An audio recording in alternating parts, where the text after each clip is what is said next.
힘들죠. 오늘 25페이지입니다. 제3강 성령과 교회. 다 중요하지만은 이 상가가 중요한 이유는 우리 한국 교회가 샤머니즘적인 모습이 많기 때문에 참 굉장히 중요하다고 생각합니다. 아마 교회에 존다닌 사람들 중에 가장 중요한 교리를 이신칭이다. 장로교는 믿음으로 구원을 얻는 거지 행위로 구원을 얻는 것이 아니다. 그러면서 믿음에 대해서 구원을 얻는 믿음과 또 우리가 살아가면서 신앙인으로서의 믿음은 다른 것이다.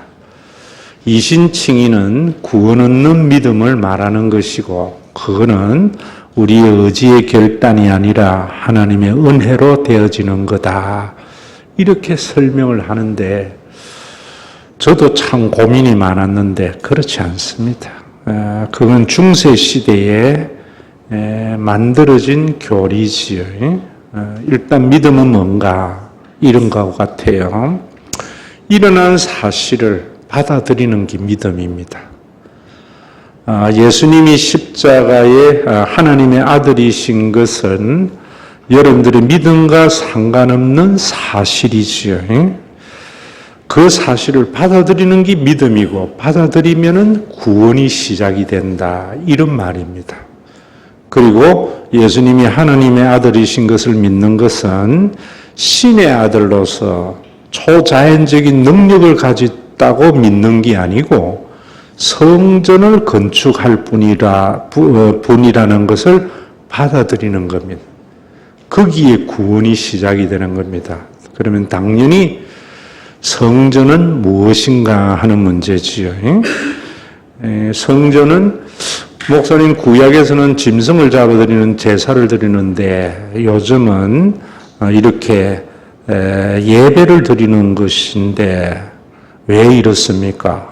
또 기독교의 예배와 여러분들이 천주교의 예배는 미사는 상당히 다른데 어떤 차이가 있습니까?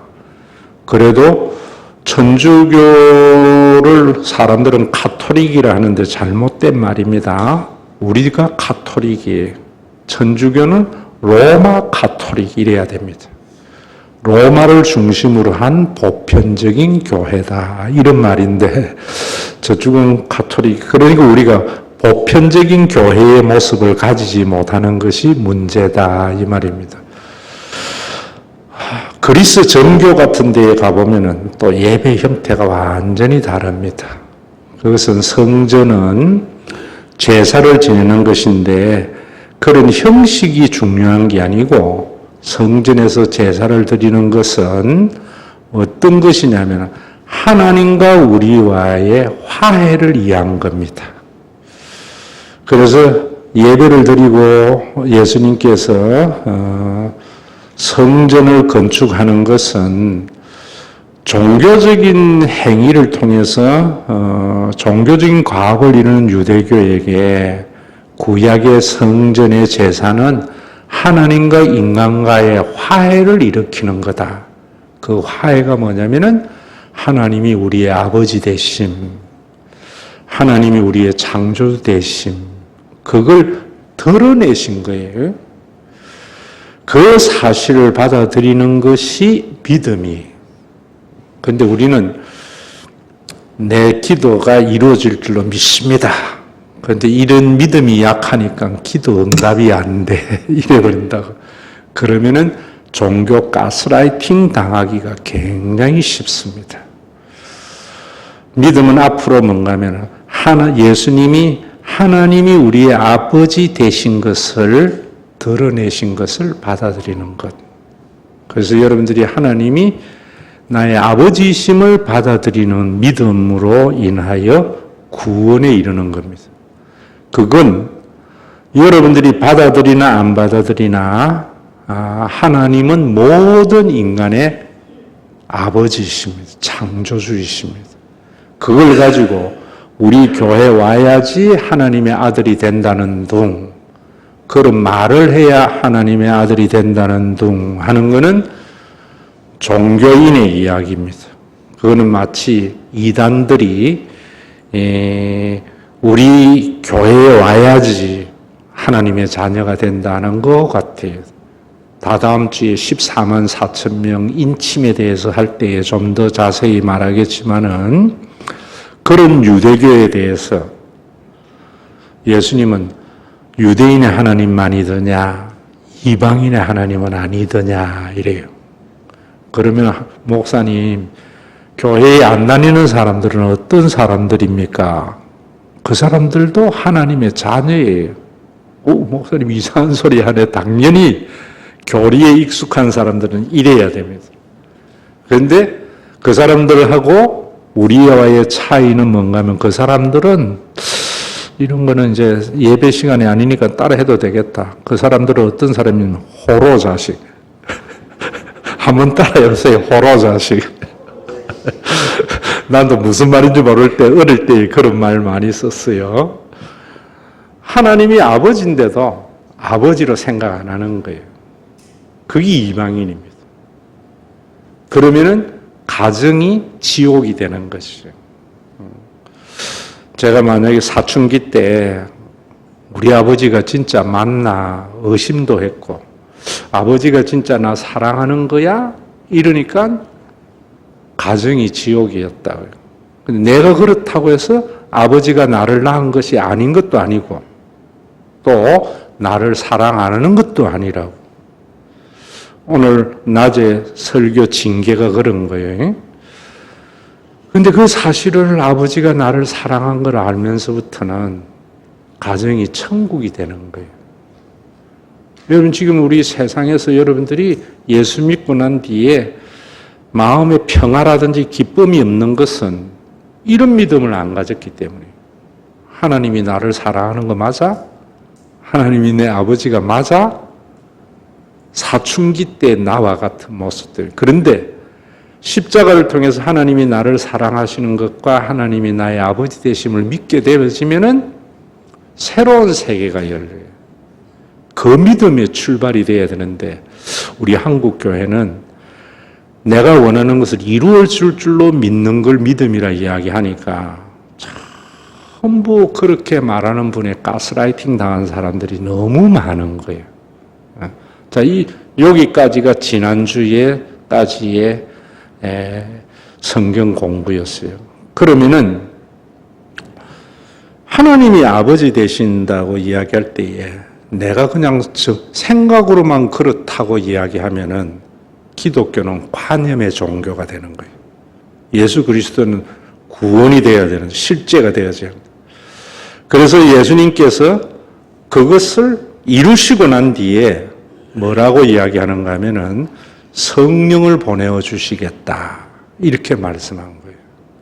그래서 오늘 질문 1에 보면은 25분에 다 같이 한번 읽어봅니다. 시작.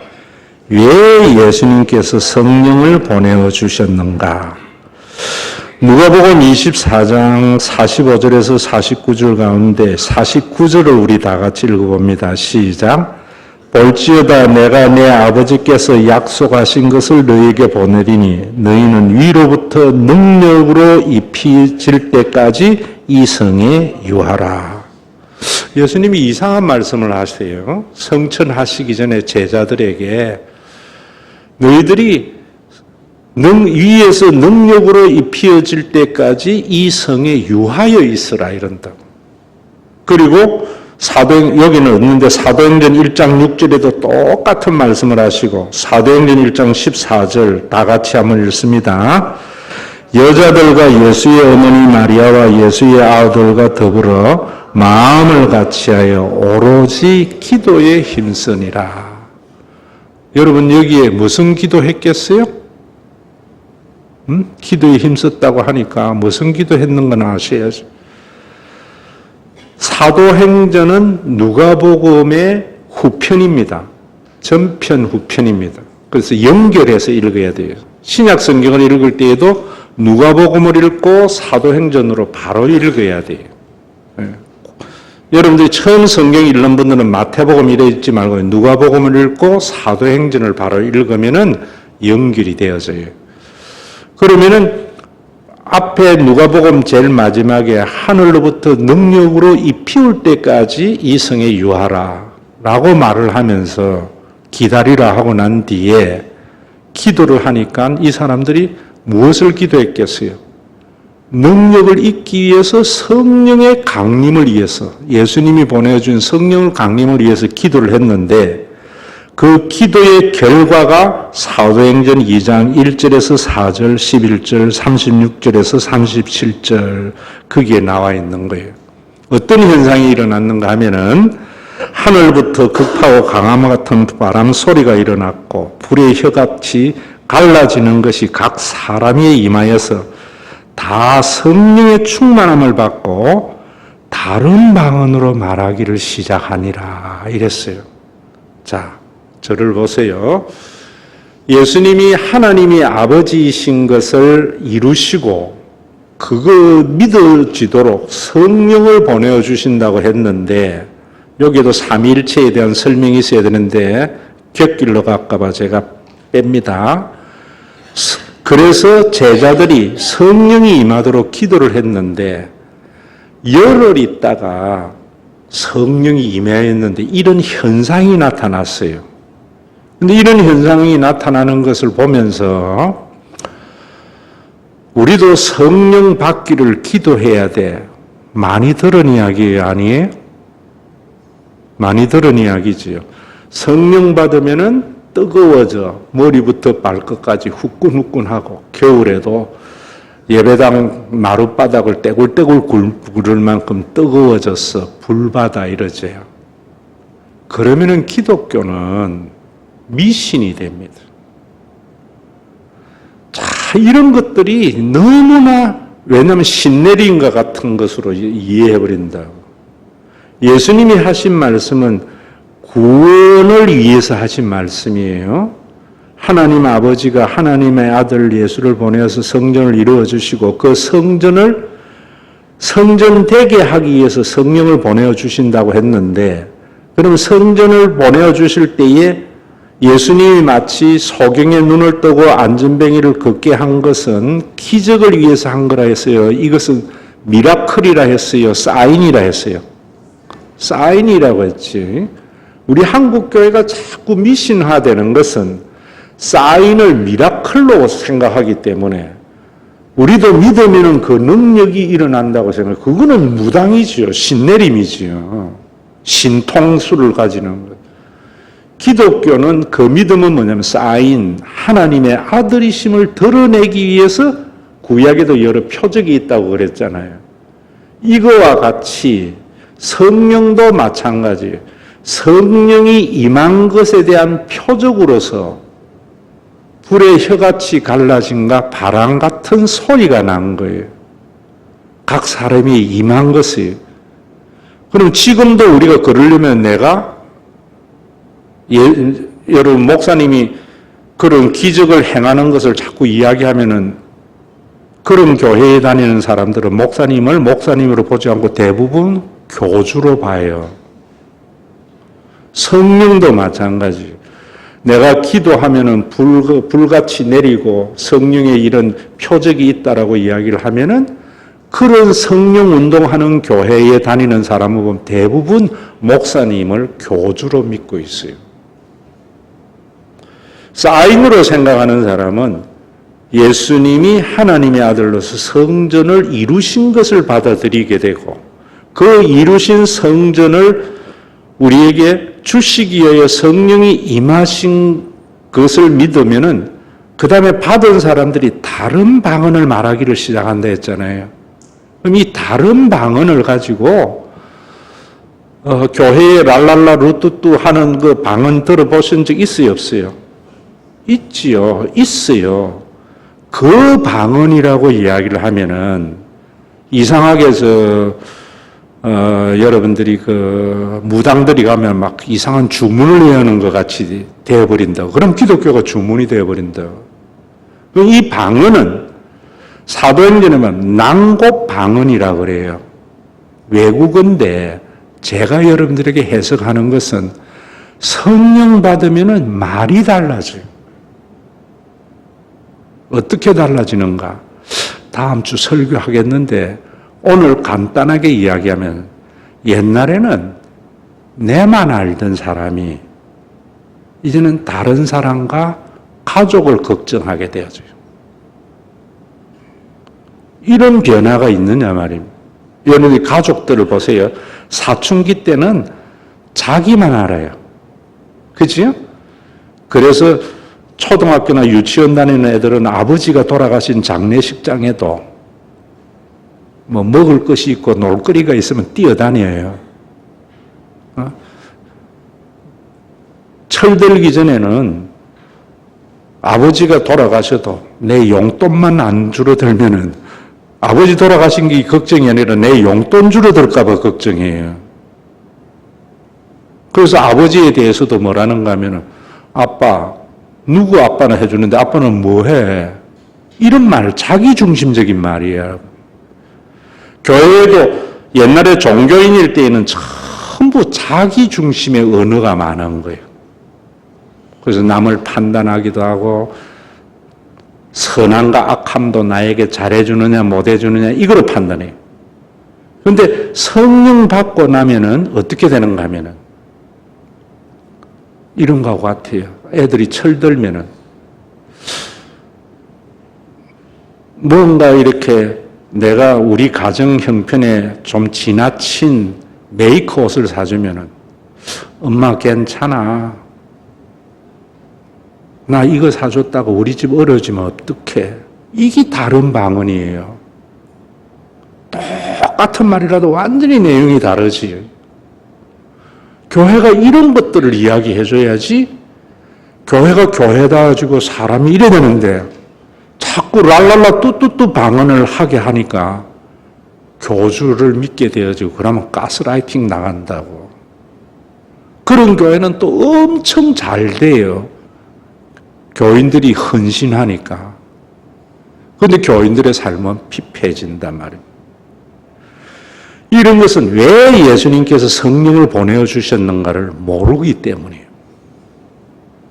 여러분들이 교회에 다녀도 마찬가지. 꼭 이게 육신적인 거하고 똑같아요. 예수 믿고 난 뒤에 성령을 제대로 성령의 오심을 믿는 사람들은 이제는 내만 잘 되는 것이 아니에요. 교회가 잘 되고 나라가 잘 되고 다른 사람이 잘 되는 것을 보면서 기뻐할 줄 아는 사람, 희한한 사람이 태어난 거예요. 그게 본 어게인이라는 거예요. 육신적으로도 철든다는 것은 본 어게인 되는 거예요. 가정에 보세요. 지만 하는 유치원생 정도만 있다면 그 가정은 힘들잖아요. 근데 애들이 철이 들어가지고 전부 아빠와 같이 엄마와 같이 가정을 걱정하는 그런 모습에 자녀들이 있을 때 그 가정은 든든하게 세워져 가는 거잖아요. 그게 성화란 말이에요. 그걸 위해서 성령을 보내주신다 이런 거예요. 그래서 보내줘서 그런 사람이 된 모습을 사도행전은 보여주고 있어요. 어떻게 보여주는가? 11절 이제 36절에 보세요. 곧 뒤에 있다. 뒤에 이제 이 뒤에 나중에 기쁜 소식이 되는가 하고 그래서 고린도전서 12장 13절 우리 다 같이 읽습니다. 시작. 우리가 유대인이나 헬라인이나 종이나 자유인이 다 한 성령으로 세례를 받아 한 몸이 되었고 또 다 한 성령을 마시게 하셨다. 이 말이 무슨 말이냐면은 여러분들이 희한하잖아요. 피를 나눈 가족들에 대한 느낌하고 남하고 느낌이 완전히 다르잖아요. 그렇죠? 피를 나눈 형제는 그 형제가 안 좋은데 내가 아파요. 형제가 잘 되면 내가 좋아요. 왜? 부모로부터 한 피 받은 한 형제 되었기 때문에 이게 피, DNA의 힘이에요. 성령을 여러분들이 마셨다는데 나누어 가졌다는 우리는. 그럼 믿음이라는 것은 그 사실을 받아들이는 거예요. 받아들이는 거예요. 우리는 피를 나눈 가족은 아니지만은 성령을 나누어 가진 가족으로 받아들이는 것이 믿음이에요. 그러고 나면은 생각이 차츰 달라져요. 그런데 그걸 그렇게 받아들이지 아니하면 생각의 변화가 일어나지 않는 게 문제예요. 마치 신내림과 같은 성령으로 설교를 자꾸 듣고 그렇게 생각하면 이런 생각이나 말이 안 바뀌는 거예요. 여러분 어릴 때에는 부모로부터 한 피 받은 한 형제인 줄 알지만은 자기만 생각하다가 점점 부모님들이 제일 요즘은 전부 하나만 나서 그런데 우리 어릴 때에는 늘 하는 것이 네 형이야, 네 동생이야 싸우면 맨날 이런 말을 많이 해요. 그러면은 처음에는 형 저거 없으면은 이 과자 이거 내가 다 먹는데 하다가 철들면서는 이제 한 운명 공동체의 생각을 자꾸 가지게 되는 거예요. 교회도 마찬가지. 이 믿음으로 이 말씀, 그걸 이제 말씀을 먹는다는 거예요. 말씀을 계속 먹으면은 옛날에는 내만 알았는데 이제 옆에 있는 교인의 기쁨이 나의 기쁨이 되고 교인의 아픔이 나의 아픔이 되는 거예요. 이 변화가 있어야지 구원이 있는 것이에요. 이것은 이 성령이 와서 우리가 내가 현민이와 나와 영적인 가족이 된 것은 형제가 된 것은 믿음과 상관없는 게 아니에요. 믿음과 상관없이 사실이에요. 그 사실을 받아들이는 게 믿음이다 말입니다. 그러면은 말이 달라지기 시작하는 거예요. 남은 뭐라는 거면 현민이가 좀 잘못하면 저 자식만 없으면 좋을 텐데 이것은 남이라고. 가족으로 받아들이면은 뭐예요? 우리 현민이가 그럴 사람이 아니야. 이런 말로 바뀐다. 현민이가 그랬다면은 무슨 이유가 있을 거야. 교회 이런 말이 변화가 없으니까 죽은 종교 기관이라는 거예요. 그래서 질문 1에 대한 대답 다 같이 그 밑에 읽습니다. 예수님께서 성령을 보내주시겠다고 약속하셨고 그 약속을 믿은 제자들은 성령 강림을 위해 기도했으며 오순절에 성령이 강림하셔서 교회가 태동되었습니다. 이것은 우리의 믿음의 여부와 상관없이 역사적인 실제의 사건입니다. 이게 굉장히 중요해요. 다만 우리가 이러한 사실을 받아들일 때 전혀 다른 사람이 될 것이고 이렇게 거듭난 사람들이 모일 때 혈연과 연고를 뛰어넘는 성령을 함께 나눈 유기적인 공동체인 교회가 실존하게 될 것입니다. 하나님께서 함께 하시는 것을 알게 하시기 위해 오셨습니다. 하나님의 본질은 하나됨입니다. 왜 예수님이 성령을 보내주셨는가? 제가 여러분들에게 제 경험으로서 예전에 그런 이야기 한 적이 있어요. 80년대입니다. 의정부에 고아로 크는 아이가 전교 1등을 한 거예요. 그래서 TV에서 PD가 걔를 인터뷰하러 간 거예요. 어떻게 고아가 전교 1등을 할 수 있는가? 쫙 펴고 난 뒤에 PD가 물었습니다. 무엇이 제일 슬프냐? 이러니까 내가 전교 1등을 했는 성적표를 보여줄 가족이 없는 게 제일 슬프다는 거예요. 전교 1등이 좋은 거예요? 안 좋은 거예요? 좋은 것도 아니고 안 좋은 것도 아니에요. 그런 것을 아디아포라라 그래요. 철학에서는. 선도 악도 아닌 걸. 그런데 사람은 그 아디아포라를 사회적인 통념을 가지고 좋고 나쁨을 가지고 이야기해요. 이게 타락한 인간이에요. 여러분들이 지금 전교 1등은 좋은 거라고 생각하는 것은 사회적인 통념이잖아요. 전교 1등이 좋은가 안 좋은가 것이 아니라 우리가 생각할 때에 그 좋은 것을 가진 개가 그것 때문에 슬프다는 거예요. 왜? 진심으로 축하해 줄 가족이었기 때문에.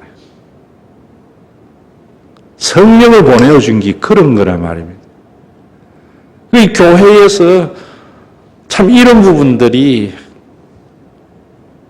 교회 없이 교회가 왜 힘들어요? 내 좋은 일을 나와 같이 축하해 줄 사람이 없기 때문에. 오늘 은별이가 대상 탄 것이 좋은 것도 안 좋은 것도 아닌데 그게 좋은 게 되려면 진심으로 축하해 주는 사람들이 있을 때 그건 진짜 좋은 거예요. 그런데 그걸 가지고 비아냥거린 사람들이 있다면 그건 나에게 슬픔이 되죠. 많은 교회가 그 좋은 것을 비아냥거린다고 뒤에서, 앞에서는 축한다 해놓고 이 죽은 종교다 이 말입니다. 여러분들이 제가 이 성령과 교회를 우리가 함께 공부해야 할 이유는 이런 변화 있는 교회가 되자는 거예요. 다른 사람의 아픔이 내 아픔이 되고 다른 사람이 기쁨이 내 기쁨이 될 때 그 좋고 나쁜 것이 있는 게 아니라 좋은 게 진짜 좋은 게 되고 아픔이 진짜 좋은 것으로 변화되도록 성령을 보내주셨는데 그런 성령의 운동이 되려면은 성령은 하나님을 아버지로 여기는 가족이 되게 하기 위해서 오셨다. 이걸 받아들여야 돼요. 우리가 피를 나눈 형제라고 여러분들이 유전자 검사해가지고 알 필요 있어요, 없어요? 그러면 약간 정신병자지. 그건 사실은 우리가 증명하는 게 아니에요. 그냥 피를 나눈 형제라고 받아들이면서 보면은 달라진다. 이 공부하는 이유가 그러자고 하는 거예요. 그러자고. 자, 그 다음에 보세요. 질문이 다 같이 읽어봅니다.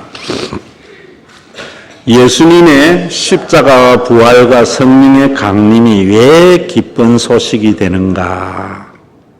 2000년 전에 여러분들이 믿으나 안 믿으나 성령은 강림하셔서 예수님의 십자가를 통한 제사를 받아들이는 사람은 하나님을 아버지로 여기는 가족이 되는 것이 이 지상에 태어나서 그게 교회예요.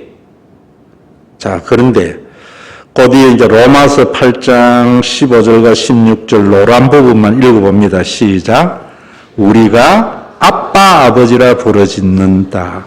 성령이 친히 우리 영과 더불어 우리가 하나님의 자녀인 것을 증언하신다. 자, 여러분 보세요. 자, 여러분 이런 것들도 목사님이 될 사람은 국어를 잘하는 사람이어야 돼요. 왜? 성경은 글이기 때문에. 대부분 국어를 못하는 사람이 목사가 되니까 성경을 왜곡되게 해요. 자, 그러면 이 말이 뭐냐면은 성령은 여러분들에게 방언하라고 오셨어요? 아니면은 병 고치는 능력을 가져라고 오셨어요? 성령은 뭐 하러 왔다고 이야기해요? 하나님을 아빠, 아버지로 부르게 한다라고 하시죠. 그러면서 또 뭐라는가 하면은 성령이 친히 우리 영으로 더불어, 이런 것도 영과 육체를 이야기할 때에도 여러분들이 전부 존재론적으로 하면 무당이 됩니다. 미신이 됩니다.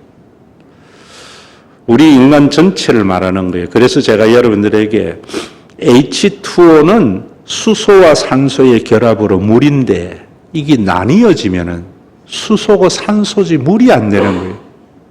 인간은 분명히 영과 혼과 육으로 결합이 되어 있지만 이걸 나눠버리면은 인간이 안 된다. 그래서 전인적으로 모든 걸 이해해야 되는데 헬라는 그걸 나누기를 시작하니까 이상한 금욕주의가 생기고 이래 생기는 거예요. 자, 그러면은 성령이 친히 우리 영으로 더불어 우리가 하나님의 자녀인 것을 증언하신다라고 할 때에 요걸 문자적으로만 이해하면은 성령 받으면은 하나님의 자녀인 것을 성령이 내 속에 증언하게 돼. 이러면은 국어를 좀 잘 못하는 사람이에요. 그 말은 뭔가 하면은 전체의 문맥 속에서 그 문단을 이해해야 된다는 말이에요. 그러면 생각이 달라지는 거예요. 나는 하나님의 자녀가인 것을 모르겠어 이러면서 성령 받으면 돼, 기도해봐. 이렇게 이야기를 하는 사람은 국어를 잘못하는 목사님의 말씀이 국어를 제대로 해서 문맥 속에 이 말을 이해한 사람은 성령은 무엇을 만든다고 했어요? 교회, 영적인 가족을 만든다 그랬지요. 그러면 우리가 교회를 통해서 우리가 무엇을 알게 된다고요? 우리가 가족인 것을 알게 되도록 교회를 선물로 줬다는 거예요. 그래서 제가 종교적인 과업을 성취하는 것이 아니다. 이런 이야기하는 거예요. 제가 여러분들이 호로자식 콩가루 집안 이런 이야기를 잘하고 오늘 낮에도 설교하면서 그런 이야기 했지요. 분명히 우리는 아직까지 온전한 하나님의 나라가 이루어지지 않고 하나님의 나라가 시작이 되어졌어요. 그래서 여러분들이 내가 하나님의 자녀인 것을 어떻게 아는가 하면은 교회를 통해서 알게 되어져야 돼요. 여러분들이 아버지 그 가족인 것은 무엇으로 알게 되어져요? 엄마와 아버지가 내 엄마와 아버지인 것, 내 형이 내 형인 것을 아는 것은 가족을 통해서 알게 되는 거잖아요. 이해되세요? 똑같은 거예요. 하나님의 자녀인 것은 그런데 이제 자꾸 종교 가스라이팅 하는 부흥사들은 뭐라는가 하면 기도 응답을 통해서 하나님의 자녀인 것을 증명받으라고 이야기해요. 그런 데에 넘어가지 말아요. 뭘 통해서 안다고요? 교회를 통해서 내가 하나님의 자녀인 것을 알게 되는 거예요. 오늘 좀 젊은 날에는 참 이런 예를 들 때에도 조심해서 들어야 돼. 나이가 들면 근데 가령 한마디로 이야기하면 성민이가 하나님의 자녀인 것은 성민이가 이제 학기 마치고 이사를 와야 되는데 짐 가지고 와야 되는데 교회에 전도사님이 가서 그 짐을 대신 들여다 줘요. 주로 그런 것은 주로 누가 해요? 세상에서는 가족이 하는데 가족이 하는 것을 교회에서 하는 걸 보면서 하나님의 자녀인 것을 알게 되는 것과 같은 거죠. 그래서 오늘 여러분들에게 제가 이제 교회라는 것은 수련회 가서 눈물 짜게 해가지고 흥 거두는 게 아니라 나는 육신의 아버지는 가난하지만은 신과 회복 있는 교회 다녔지만은 교회에서 여름 수요양회를 나는 돈이 없으니까 교회에서 잘 사는 교회의 형님이 교회가 하와이 수양에 가는 것 이런 걸 통해서 하나님의 자녀인 것을 경험하는 거예요. 그런데 왜 안 되는가? 그래 생각 안 하고 종교적인 행위를 가지고 자꾸 신앙생활을 하니까 그래요. 또 그런 생각하는 사람이 별로 없으니까 부탄과 같이 우리 교회가 지금 부탄이 왜 행복하다 그랬어요? 사람들이 왕의 삶이나 국민의 삶에 큰 차이가 없는 나라가 부탄이에요. 근데 그렇다고 해서 우리 부탄에서 부탄 국민 되기 싫잖아요. 어떤 것이 좋아요? 북유럽과 같은 그런 부유함. 그 차이는 다다음 주쯤 할 거예요. 사회민주주의하고 복음하고는 또 달라요. 자, 그리고 그 뒤에 갈라디아서도 보세요. 노란 부분만 읽읍시다. 시작. 아빠 아버지라 부르게 하셨느니라. 요한복음 1장도 거기 노란 부분만 읽습니다. 자기 백성이 영접하지 아니하였을 때 영접하는 자, 곧 그 이름을 믿는 자에게는 하나님의 자녀가 되는 권세를 준다. 이런 사람이 오직 하나님께로 난 자들이다. 사도행전 1장 8절에 보면은 성령이 너희에게 임하시면 너희가 무엇을 받는다고요? 권능을 받고. 자, 이런 것도 성경 해석은 한글로 해석을 하면 안 됩니다. 성경은 한글이었습니까? 헬라어였어요. 헬라어였다. 구약은 히브리어였고요.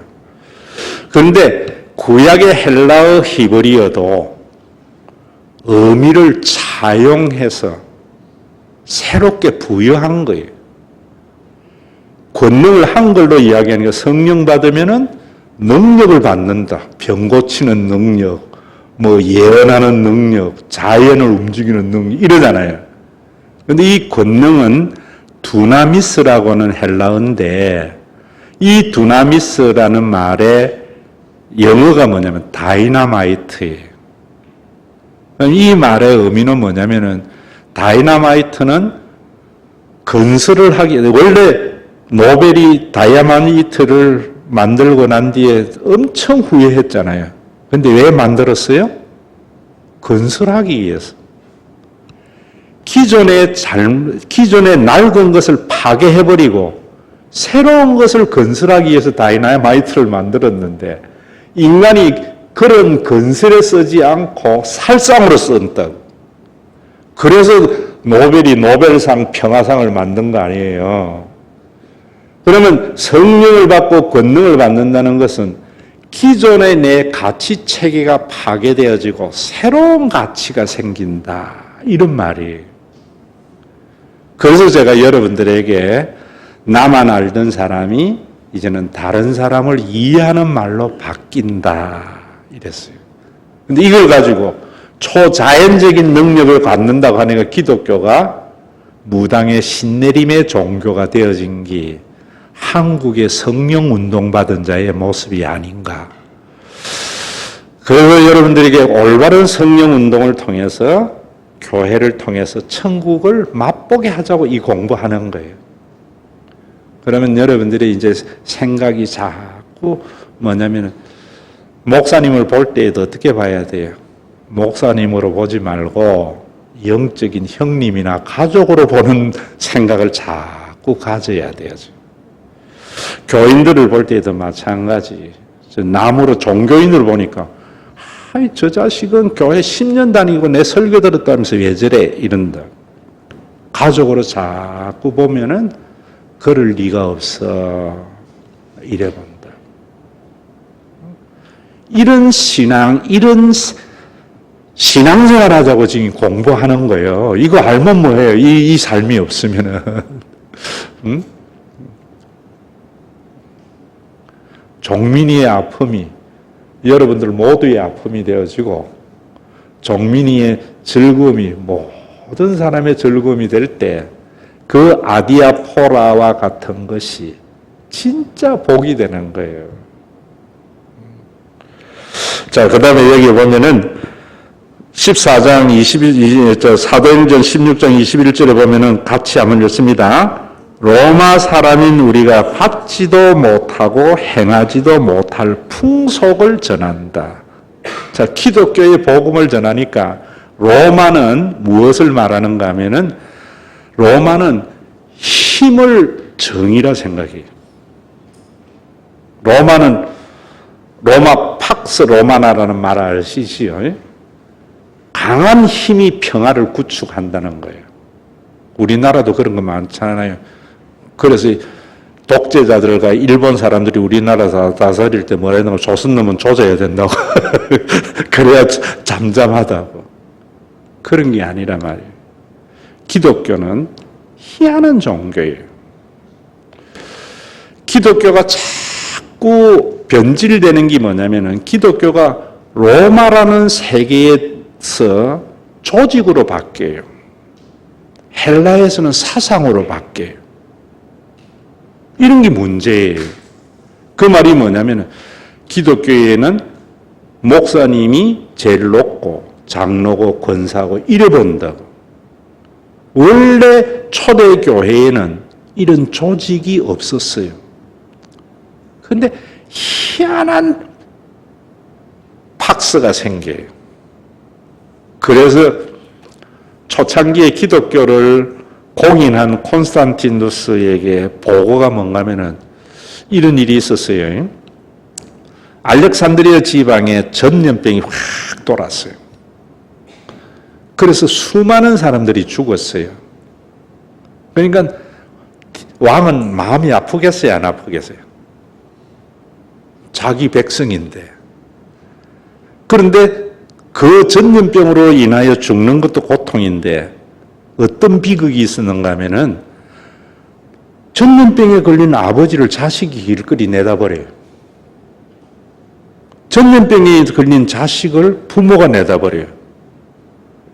제대로 된 왕이라면 얼마나 가슴이 아프겠어요. 그런데 신 하나가 보고하기를 뭐라는가 하면 희한한 것들이 있다고. 옛날에는 기독교를 나사렛 땅이라 그랬다고요. 저 나사렛 땅 저것들은 두목도 없고 조직도 없는데 벌레와 같다 그랬어요. 여러분 벌레 아세요? 벌레와 같다는 것이 뭐냐면은 여러분 벌레들 여름밤에 이런 달라다닐 때 뭐 질서가 있어요 없어요? 지 마음대로 막 확 다니는 게 벌레잖아요. 그런데도 그 안에 질서가 있는 거예요. 우리 교회와 같은 거예요. 목사님이 뭐 이렇게 지시하거나 이러는데도 나름대로의 교회가 질서를 주지. 이게 우리 교회예요. 다른 데는 뭐냐면 우리는 목사님이 한마디 하면 다 움직이. 이거는 팍스 로마나예요. 로마의 가치와 질서예요. 가정에 아버지가 무서워서 뭘 한다면 그거는 가정이 아니잖아요. 가정은 아버지 엄마가 아무 소리 안 해도 각자 자기 일을 하면서 가족이 잘 돌아가게 하는 게 가족이에요. 그게 인간이 만든 공동체와 하나님이 만든 공동체의 차이인데 한국의 교회는 자꾸만 유교적으로 되었어. 그래서 유교적인 가치관을 가지고 있는 한국 사람에게는 유교적인 교회가 맞는 거예요, 정서에서. 그래서 그런 데 가는 거예요. 그러면은 가스라이팅 당한다. 교회는 우두머리도 없고 누가 간섭하는 사람도 없는데 그래서 내가 자원하고 기쁜 마음으로 라고 이야기하는 거예요.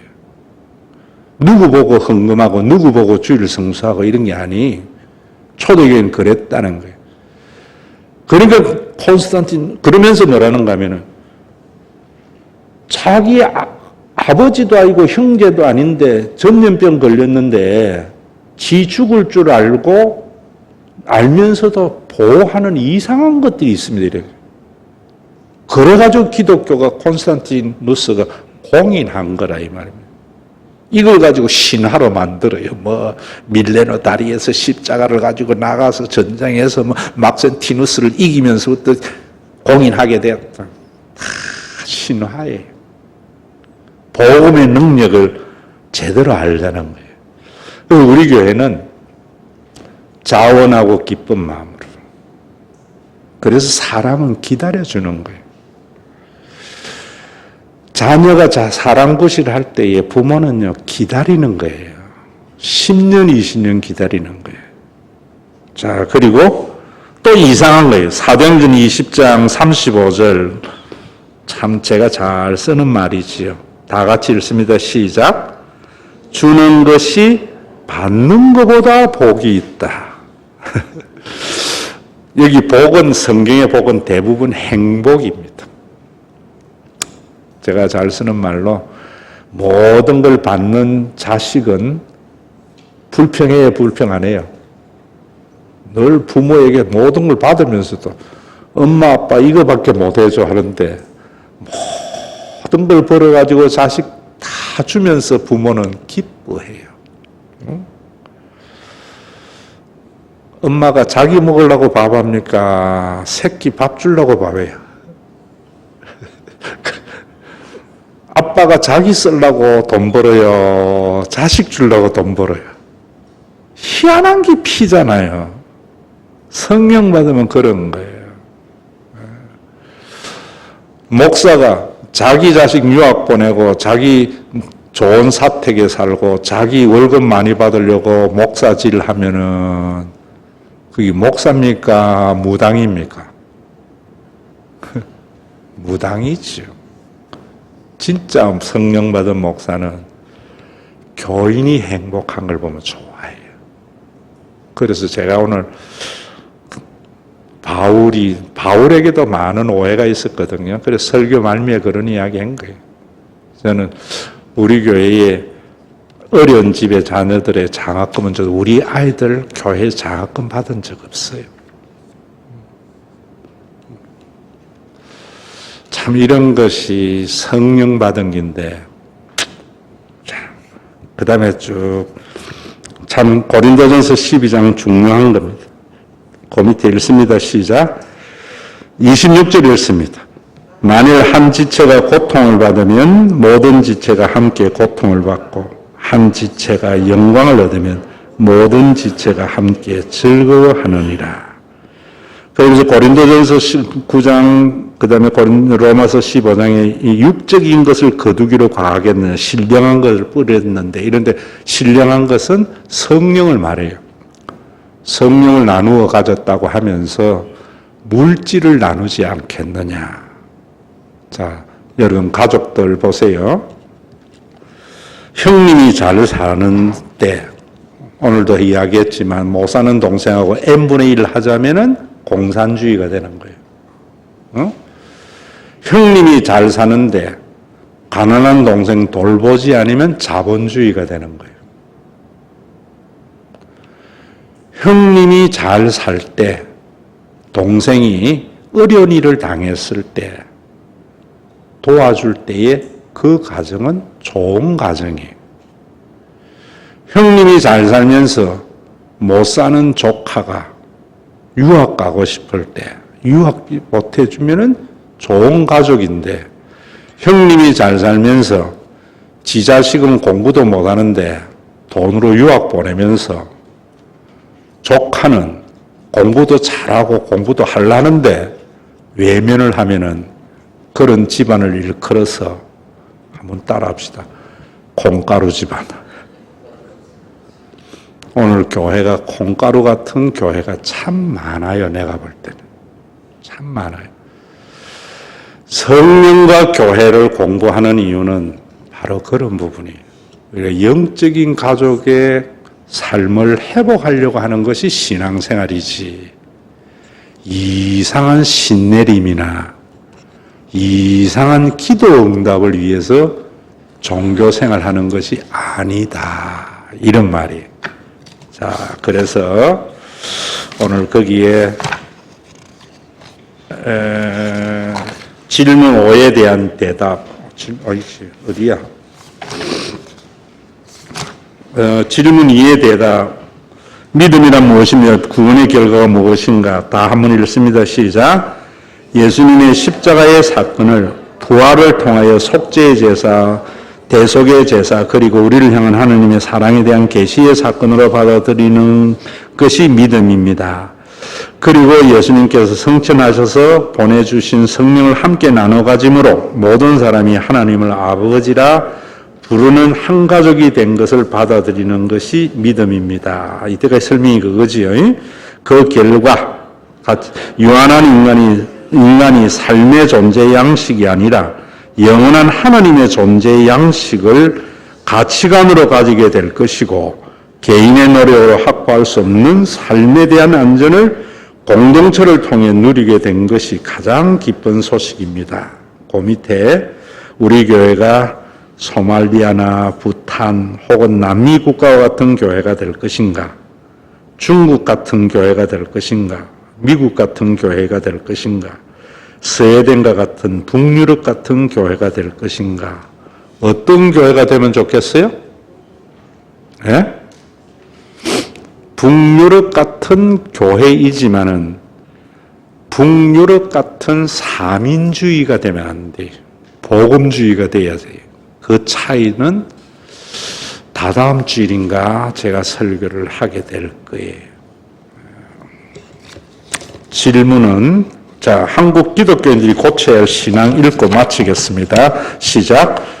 종교적인 전통만 강조하고 따르게 하는 신앙은 개혁신앙이 아니라 수구신앙입니다. 성경은 공산주의도 자본주의도 아닙니다.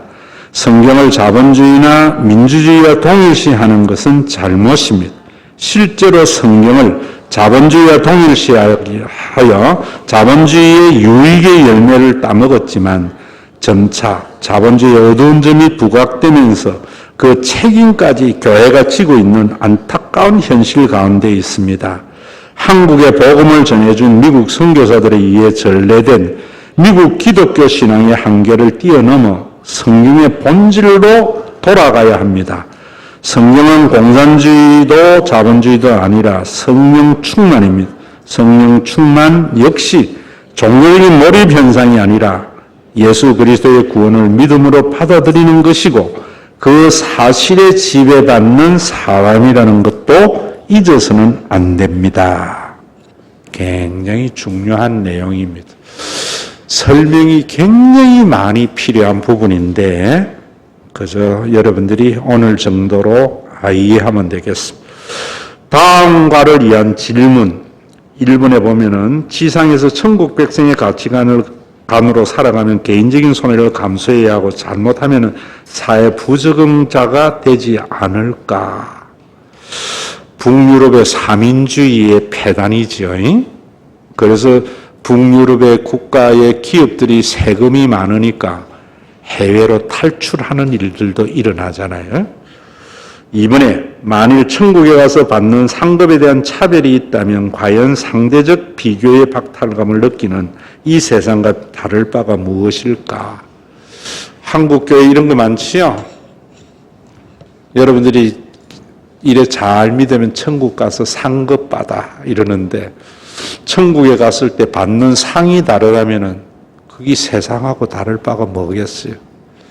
그러면 당연히 천국의 상급은 무엇이겠습니까? 똑같이 가령 이런 거하고 같아요. 포도원 비유에 보면은 아침 9시 온 사람이나 10시 온 사람이나 12시 온 사람이나 오후 5시 온 사람이나 똑같이 임금을 주거든요. 그러니까 9시 온 사람이 불평해요. 나는 와서 8시간 일했는데 저 인자 1시간 일한 거하고 어떻게 내가 월급이 똑같습니다. 이럴 때 예수님이 하시는 중요한 말씀이 있어요. 어떤 사람은 교회에 다니면서 전부 헌금생활도 하고 주일생활도 잘하고 또 사람들을 항상 가족을 생각하며 손해를 봤는데 맨날 교회에 가서 뺀질뺀질 자기만 생각하고 이런 사람하고 천국에 갔을 때 똑같이 상급 받으면은 그게 뭔 천국이 되겠습니까? 그 질문이 다음 주에 있다. 이 말입니다. 오늘 여기까지 하겠습니다. 수고하셨습니다.